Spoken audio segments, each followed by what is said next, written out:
एक बार इन फोटोज़ को देखिए। इन्हें देखकर आपको ऐसा लग रहा होगा कि ये बीमार है, लेकिन नहीं, इन्हीं की लाइफ के कुछ डिसीजंस ने इन्हें आज इस हालत में पहुंचा दिया है और इन्हें ड्रग एडिक्ट बना दिया है। मैं बात कर रहा हूँ नॉर्थ अमेरिका कॉन्टिनेंट की एक ऐसी कंट्री की जिसमें ड्रग का बिजनेस इतना बड़ा है जिसके बारे में जानकर आप हैरान हो जाएंगे।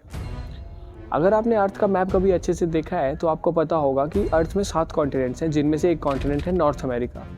नॉर्थ अमेरिका कॉन्टिनेंट में कुछ बड़े देश हैं जैसे कि Canada, Greenland, United States of America, Mexico और कुछ छोटी कंट्रीज़ भी हैं जैसे निकारागुआ, एल सल्वाडोर, पनामा और भी बहुत सारी।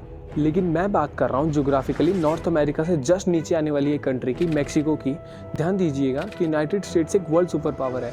दुनिया में कहीं पर भी कुछ भी हो रहा हो, यूनाइटेड स्टेट्स को उंगली करने की आदत होती है। लेकिन उन्हीं का पड़ोसी ड्रग्स का इतना बड़ा बिजनेस कर रहा है जिसका सालाना टर्नओवर $500 बिलियन से भी ज़्यादा है, जो साल के $40 बिलियन से भी ज़्यादा कमा रहा है।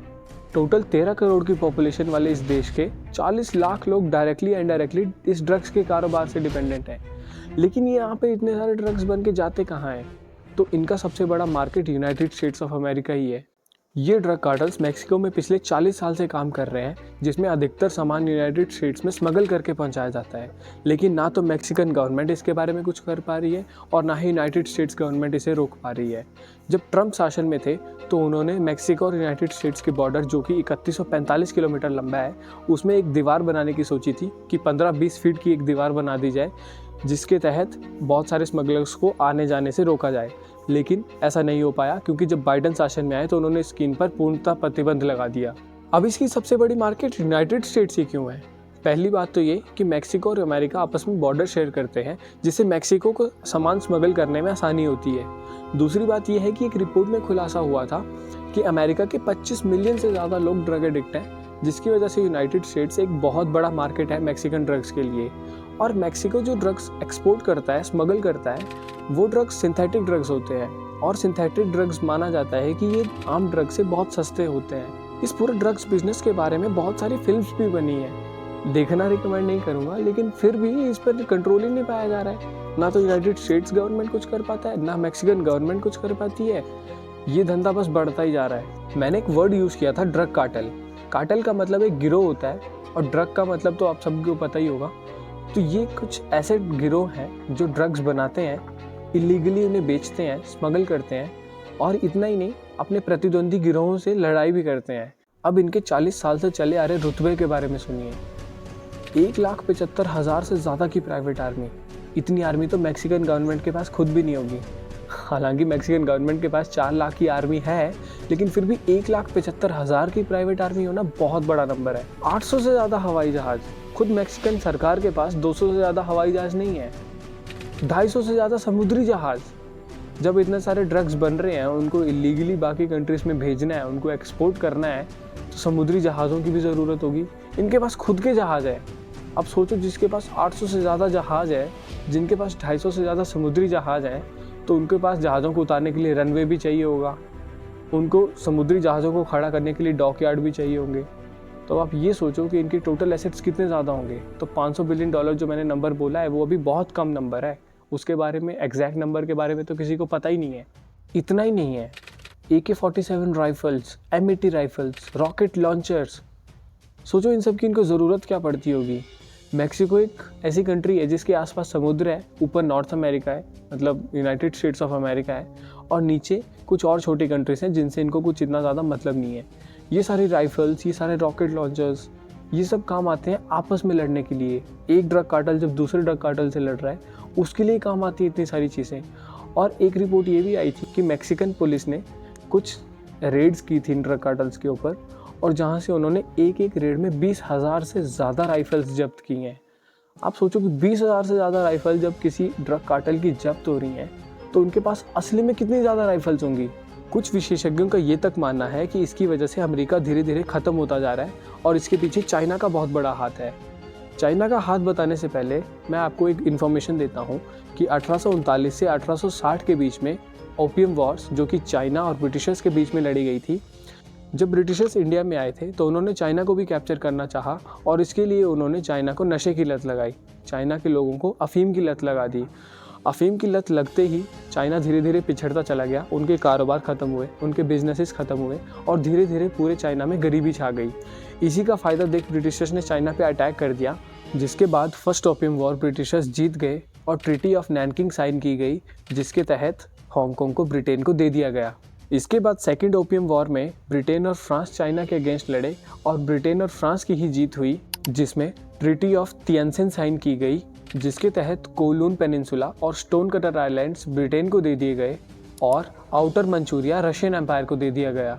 अच्छा, ये थोड़ा सा ऑफ ट्रैक हो गया, ये बात होगी ओपियम वॉर्स की, इसके बारे में आपको डिटेल में किसी और वीडियो में समझाऊंगा। लेकिन अब बात करते हैं चाइना के रोल की। चाइना मैक्सिको को API प्रोवाइड करता है। API मतलब एक्टिव फार्मास्यूटिकल इंग्रेडिएंट्स। आपको याद होगा जब कोरोना का टाइम चल रहा था तो इंडिया ने छोटी से बड़ी हर कंट्री को दवाइयाँ प्रोवाइड की थी, जेनरिक मेडिसिन प्रोवाइड की थी। ये जेनरिक मेडिसिन इंडिया सबसे ज़्यादा बनाता है, लेकिन इन्हें बनाने के लिए इंडिया को भी इंग्रेडिएंट्स की रिक्वायरमेंट होती है और ये इंग्रेडिएंट्स इंडिया भी चाइना से इंपोर्ट करता है। ऐसे ही इंग्रेडिएंट्स चाइना भी मैक्सिको को एक्सपोर्ट कर रहा है। 2021 में कुछ रिपोर्ट्स आई थी, how China is involved in organised crime in Mexico. इसमें कुछ बड़े बड़े खुलासे किए गए थे। पहला ये था कि चाइना और मैक्सिको का बायलैटरल ट्रेड $110 बिलियन से ज़्यादा का हो चुका है।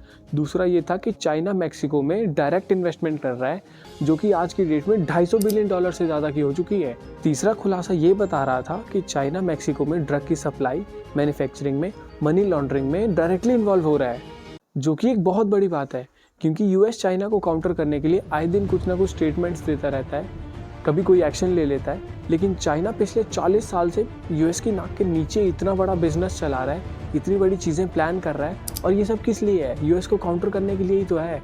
चाइना सीधे सीधे आके लड़ाई करना पसंद नहीं करता है, चाइना उनको टेक्निकली हराने की कोशिश करता है। चाइना मैक्सिको को फेंटानिल ड्रग बहुत सस्ते में एक्सपोर्ट कर रहा है, और आप ये सोचो कि $110 बिलियन के बायलैटरल ट्रेड में से $90 बिलियन का सिर्फ यही ड्रग एक्सपोर्ट हो रहा है। इन ड्रग कार्टल्स की एक खास बात है कि इनमें ज़्यादातर 16 से 25 साल के लोग काम करते हैं, जिनका नंबर 60% है। मतलब 1,75,000 में से 60% लोग 16 से 25 साल की उम्र के हैं। अब अगर कोई ये सोचे कि ड्रग्स और इन सब की एक्टिव इन्वॉल्वमेंट में ज़्यादातर छोटी उम्र के लोग ही क्यों काम करते हैं, क्यों ज़्यादातर इन्वॉल्व होते हैं? टीनेजर्स के लिए ये एक लो लाइंग फ्रूट है, उन्हें पैसा कमाने का ये एक आसान तरीका लगता है और इसी वजह से ये इन सब चीज़ों से बहुत ज़्यादा अट्रैक्टेड भी हो जाते हैं। लेकिन इन्हें मैनिपुलेट करना भी बहुत आसान होता है और इसी चीज़ का फ़ायदा उठाकर ये बड़े बड़े लोग इन्हें मैनिपुलेट करके अपने गिरोह में शामिल करते हैं, धीरे धीरे उनसे अपना काम निकलवाते हैं। उन्हें ऑब्वियसली बहुत ज़्यादा पैसा भी देते होंगे, लेकिन इन सब की अच्छे और बुरे की समझ कम उम्र के लोगों में नहीं होती है, और एक बार जो इस गलत रास्ते को पकड़ लेता है उनके लिए बाद में वापस आना बहुत ज़्यादा मुश्किल हो जाता है। ऐसी खबरें भी आती हैं कि इन ड्रग कार्टल्स की गैंग वॉर में हर रोज़ 150 से ज़्यादा लोग मारे जा रहे हैं, जो कि सालाना नंबर 40,000 तक पहुँच जाता है, और इस सब में ज़्यादातर टीनेजर्स ही मारे जाते हैं। ये कार्टल है, इसका नाम सिनालोआ कार्टल है। इसने मैक्सिको के ड्रग कार्टल का 50% से ज़्यादा का बिजनेस संभाला हुआ है। माना जाता है कि इसका जो मालिक है वो जेल में है, लेकिन जेल में रहने के बाद भी उसने इस मार्केट को और ज़्यादा बढ़ाया ही है। इनका सालाना प्रॉफिट $25 बिलियन से ज़्यादा का माना जाता है। दूसरे सबसे बड़े कार्टल का नाम है गल्फ कार्टल, जो कि सिनालोआ का सबसे बड़ा दुश्मन माना जाता है। आए दिन इनमें गैंगवार होते रहते हैं, आपस में लड़ाइयाँ होती रहती हैं और बहुत सारे लोग मारे जाते हैं। इस कार्टल के पास 25 से ज़्यादा शिप्स हैं, और एक कार्टल लॉस जेक्टोस के नाम से है, जो कि पूरा मूवीज़ की तरह काम करता है। ये इंसान को मारने के बाद उसके शरीर पे Z40 का निशान बना देता है। इसमें पुलिस और आर्मी के भगौड़े सैनिकों को भर्ती किया जाता है, जो कि पहले से शार्प शूटर्स, स्नाइपर्स और प्रोफेशनल किलर्स होते हैं। इन्होंने अपना रुतबा इस प्रकार से बनाया हुआ है कि दूसरी गैंग के मेंबर्स को मार के उन्हें चौराहे में टांग देते हैं, वो भी एक बुलेट प्रूफ ग्लास के अंदर, ताकि उनकी बॉडीज़ को बाहर ही ना निकाला जा सके। वो हमेशा वहीं पर सड़ती रहती हैं, 10-10 महीने तक वहाँ पे सड़ती रहती हैं। फेंटानिल एक सिंथेटिक ड्रग है, जिसकी वजह से अकेले अमेरिका में 2021 में 2 लाख से ज़्यादा लोगों की मौत हुई थी। ऐसा माना जाता है कि जैसे इंडिया में कच्चे शराब की भट्टियाँ होती हैं, जिसमें बनी शराब पीकर आए दिन हज़ारों लोगों की मौत होती है, वैसे ही मैक्सिको के जंगलों में फेंटानिल ड्रग बनाने के देसी कारखाने हैं। इन्हीं कारखानों में बने हुए ड्रग्स बिल्कुल भी सेफ़ नहीं है, और इन्हीं को कंज्यूम करके हर साल लाखों लोगों की मौत हो रही है। फेंटानिल ड्रग इतना पॉपुलर इसलिए है क्योंकि एक तो ये ईजीली अवेलेबल है, ऑब्वियसली मैक्सिको अमेरिका के जस्ट नीचे, और वही ये सब सप्लाई कर रहा है, तो ये बहुत ईजिली अवेलेबल है। और दूसरा कि ये बाकी ड्रग से बहुत ज़्यादा सस्ता है। हीरोइन, कोकेन, ओपियम, इन सब से कंपेयर करें तो ये बहुत कम कीमत में मिलता है। मैक्सिकन ड्रग कार्टेल पर द वाशिंगटन पोस्ट की एक रिपोर्ट आई थी जिसमें ये लिखा था कि they are making $500 billion a year which is bigger than our biggest companies. लेकिन ये तो बस एस्टिमेट्स हैं, असल में ये कितना नोट छाप रहे हैं ये तो किसी को भी नहीं पता है। इंडिया में, चाइना में, अफ्रीका में, अफगानिस्तान में, रशिया यूक्रेन में, आर्मेनिया अजरबैजान में, हर जगह यूएस को उंगली करने की आदत है, लेकिन खुद उनकी ही नाक के नीचे एक इतना बड़ा इलीगल बिजनेस रन हो रहा है, इसके बारे में उनको कुछ बोलना ही नहीं है। इनके बारे में किसी मीडिया को कुछ नहीं बोलना है। और इसी चीज़ का फ़ायदा उठा के चाइना जियोपॉलिटिकली यूएस को काउंटर करने की कोशिश करता रहता है।